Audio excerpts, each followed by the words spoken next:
All right, let's talk about panic level, right? Let's talk about how scared these fan bases and teams should truly be.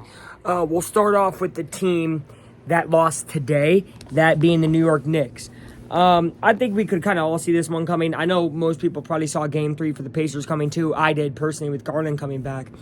I said if he was fully healthy, pencil it into the W for the Cavs. Anyway. Today, I mean, Knicks just weren't on their best stuff. They still played pretty good team ball.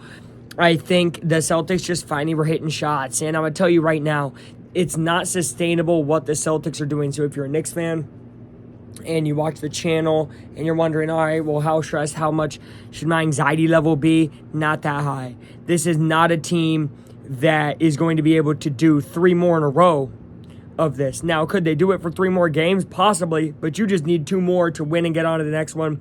So I'd say panic level, maybe a 3. You're probably at a 1 before the game because you were up 2-0, maybe a 3. If they have a crazy night where they don't shoot the ball like that and they win, that's when you start to stress out. But if they're just hitting shots and you're not hitting shots, that'll change. Goes into the other game. Okay, so panic level 3. Pacers panic level, mine is actually about a 5. I'm actually higher up than I would be if I were a Knicks fan in their series. And the reason is because we looked undisciplined, didn't play great defense, and didn't rebound. Really looked like an old version of the Pacers, a team that I've followed and watched evolve. Looked like they just went back to first evolution. They were not playing their type of basketball. And they can fall into that easily if Halliburton's not being aggressive, if he's scoring 5 points off 8 shots total. I don't care if he takes 16 and makes 2. I'd rather him take 16 than take 8, right? So we're going to find out immediately tomorrow night if my panic level will skyrocket. Honestly, we lose game 4. My panic level's at an 8.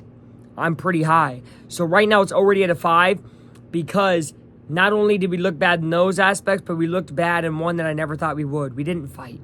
We didn't look more aggressive. Didn't look like we wanted to win more. That's the big glaring issue that I saw the most from that game was the lack of effort.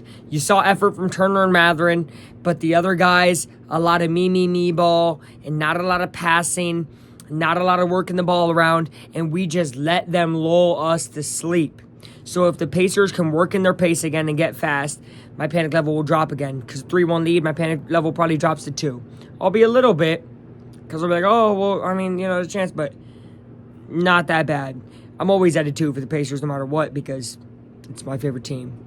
So, got to play their pace, got to go fast, and got to play defense. Fast and defense are the 2 most important things. Because if you could play fast, defense, and rebound, then you're able to run your offense. But if you're not rebounding, which they weren't, and you're not able to play good defense, you can never get in your fast-paced offense, and then that leads right in the Cavs' hands. If Pacers play like they did last night, 2 more times even, you can call it over. If Cavs can grab a 3-2 lead, it's going to be very, very bad for the Pacers.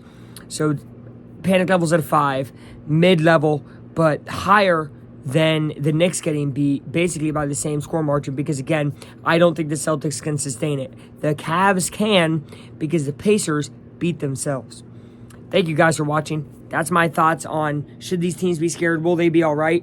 Knicks, I'm like an 80% sure is going to be all right.